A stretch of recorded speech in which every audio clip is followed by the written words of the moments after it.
میں گفتگو کی چوتھی جہت آج براق پر آپ کی خدمت میں یوں عرض کرنا چاہوں گا. براق پر حضور رحمت عالم چڑھنے لگے تو براق اچھلا. اس اچھلنے پر محدثین نے بحث فرمائی. وہ اچھلا کیوں؟ اس اچھلنے پر محدثین نے بحث فرمائی کہ وہ اچھلا کیوں.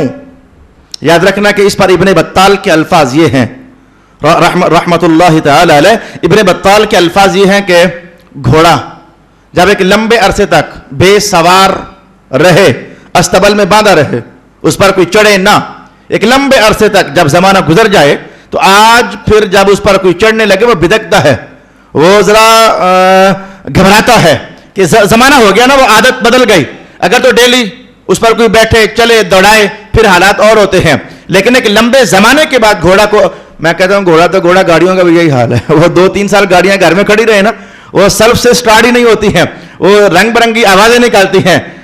پوچھا جا سکتا ہے لمبا زمانہ اگر گاڑی رکی رہے تو پھر یہ حالات بن جاتے ہیں. تو چونکہ براق کو ایک لمبا عرصہ ہوا, آخری بار جو اس پر سواری ہوئی تھی وہ حضرت عیسیٰ علیہ السلام نے سواری اس پر فرمائی تھی. پھر درمیان میں 550 سال سے زیادہ زمانہ گزر گیا. تو اتنا زمانہ گزرنے کے بعد وہ عادت نہیں رہی تھی سواری اٹھانے کی. تو آج جب رسول پاک علیہ السلام چڑھنے لگے تو وہ ذرا اچھلا اور بدکا. یہ ایک قول کیا گیا ہے, لیکن یہ سب سے کمزور قول ہے جو کہ ابن بطال نے کیا ہے. میں آپ کے سامنے سب سے مضبوط قول عرض کرنا چاہتا ہوں جو علامہ بدر الدین عینی رحمہ اللہ نے ارشاد فرمایا. علامہ بدر الدین عینی فرماتے ہیں کہ میرے استاد محترم فرمایا کرتے تھے.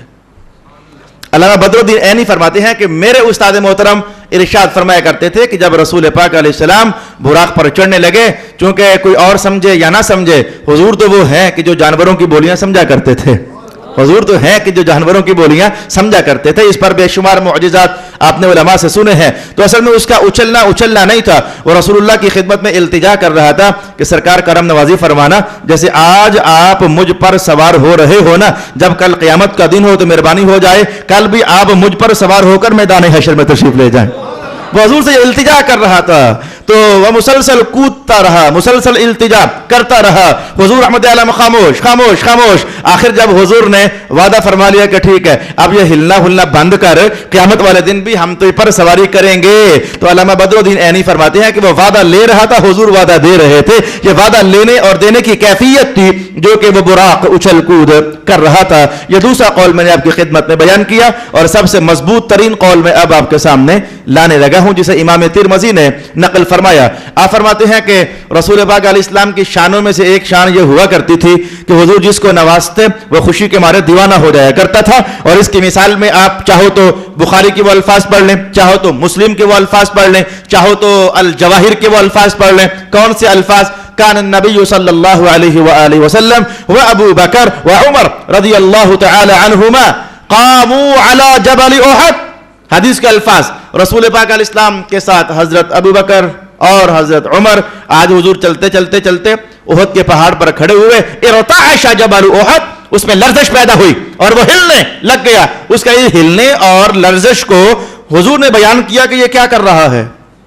حضور نے بیان کیا کہ ان جبل احد یحبنا ونحبه, ہم چڑھے ہیں تو یہ جو ہل رہا ہے نا, یہ ہلنا اس کا اصل میں ہمارے ساتھ یہ پیار کر رہا ہے, یہ وجد کر رہا ہے, یہ مستی میں آ گیا ہے کہ آج رسول پاک صلی اللہ علیہ وسلم مجھ پر آ کر قیام فرما ہو گئے ہیں. خود حضور رحمت عالم صلی اللہ علیہ وسلم نے فرمایا, اور ساتھ ہی یہ فرمایا اچھا اگر یہ ہم سے پیار کر رہا ہے تو پھر ہم بھی اس سے پیار کر رہے ہیں. پھر حضور نے اسے یہ جملہ ارشاد کیا کہ تھم جا, تجھے پتا نہیں ہے کہ تیرے اوپر ایک نبی کھڑا ہے, ایک صدیق کھڑا ہے اور ایک شہید کھڑا ہے. الفاظ سے میں نے کیا نتیجہ نکالنا چاہا کہ رسول اللہ کی نوازش پر خوشی سے جھوم جانا یہ چٹانوں نے بھی کیا ہے, یہ پتھروں نے بھی کیا ہے, یہ سنگریزوں نے بھی کیا ہے, اور میرے بھائی یہ تو پہاڑوں نے بھی کیا ہے. تو امام ترمذی ارشاد فرماتے ہیں کہ آج جب رسول پاک علیہ السلام براق پر تشریف فرما ہوئے تو اس خوشی پر وہ جھوم اٹھا کہ رسول پاک علیہ السلام سرور کائنات, سرور انبیاء, پہلے مجھ پر نبی سوار ہوتے رہے اور آج مجھ پر نبیوں کا سردار سوار ہو رہا ہے. اس خوشی میں وہ جھوم اٹھا. تو حضرت جبریل امین نے کہا کہ بس اب تھم بھی جا, رسول پاک صلی اللہ علیہ وآلہ وسلم تجھ پر سوار ہونا چاہتے ہیں. میں گفتگو کی 5ویں جہت آپ کے سامنے عرض کرنا چاہوں گا. حضور نے فرمایا کہ میں براق پر سوار ہوا نا, مجھے براق پر سوار کیا گیا. یہ جو الگ الگ جملے ہیں, میں براق پر سوار ہوا نہ، مجھے براق پر سوار کیا گیا. اور اس پر امام بخاری نے جو الفاظ نقل فرمایا کہ میں براق پر سوار ہوا نہ، مجھے براق پر سوار کیا گیا.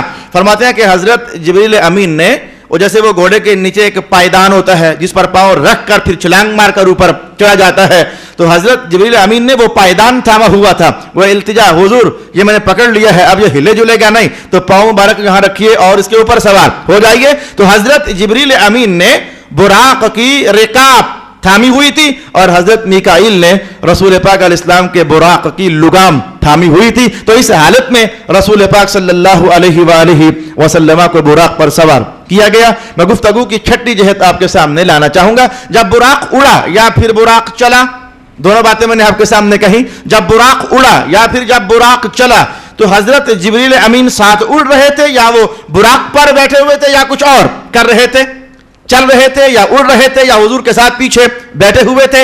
اس سلسلے میں حضرت ابن دحیہ نے جو روایت نقل فرمائی میں وہ بھی آپ کے سامنے لاؤں گا. حضرت عبداللہ ابن مسعود نے جو الفاظ نقل کیے میں وہ بھی آپ کے سامنے لاؤں گا. اور پھر یہ دونوں لگتا ایسی ہے کہ متعارض روایات ہیں، میں ان متعارض روایات کا نتیجہ بھی آپ کی خدمت میں بیان کرنا چاہوں گا. سب سے پہلا حوالہ حضرت حذیفہ کا ہے. حضرت حذیفہ فرماتے ہیں کہ رسول اللہ علیہ السلام کا براق جب اڑا یا پھر جب چلا تو حضرت جبریل امین رسول پاک علیہ السلام کے پیچھے ردیف بن گئے. ردیف جبرائیل علیہ السلام للنبی صلی اللہ علیہ وسلم علی البراق.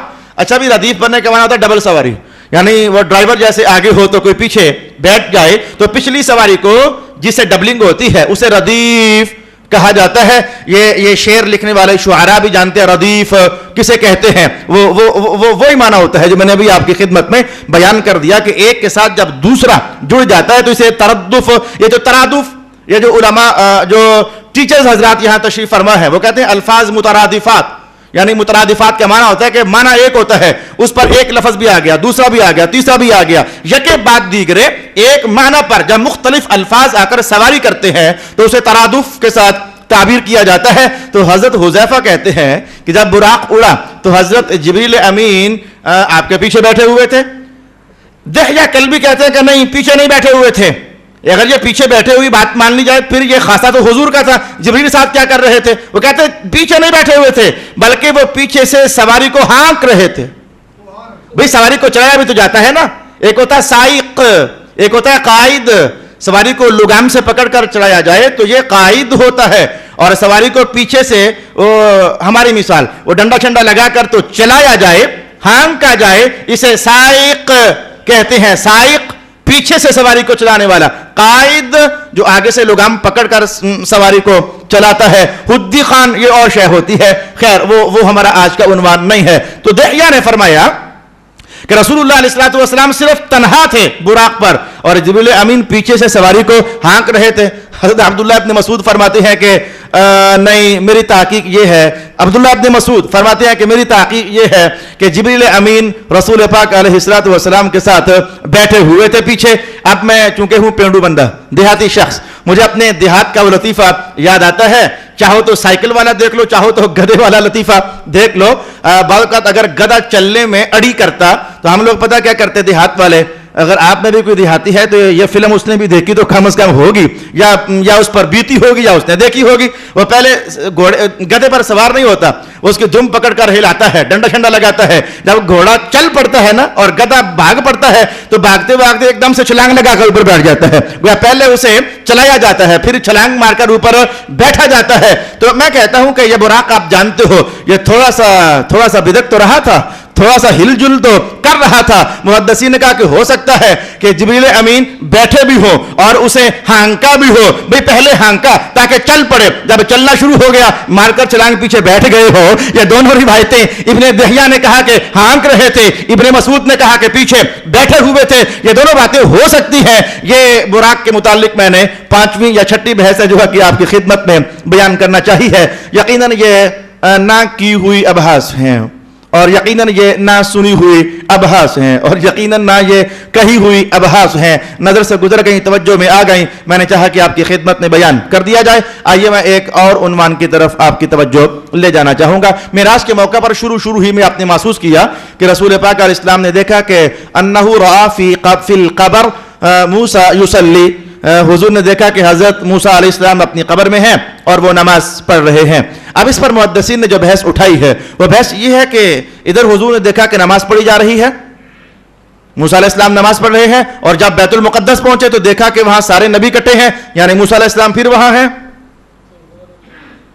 پیچھے چھوڑ کر آئے ہیں، آگے پھر موسیٰ علیہ السلام جماعت میں کھڑے ہیں، اور پھر جب وہ 7ویں آسمان پر پہنچے، چھٹے ہے 7ویں آسمان پر، آپ نے محسوس کیا پہلے دوسرے تیسرے مختلف انبیاء تھے، تو چھٹے آسمان پر موسیٰ علیہ السلام تھے، تو ادھر پیچھے چھوڑ کر گئے تو آگے پھر کھڑے، ادھر پیچھے چھوڑ کر گئے تو آگے پھر کھڑے۔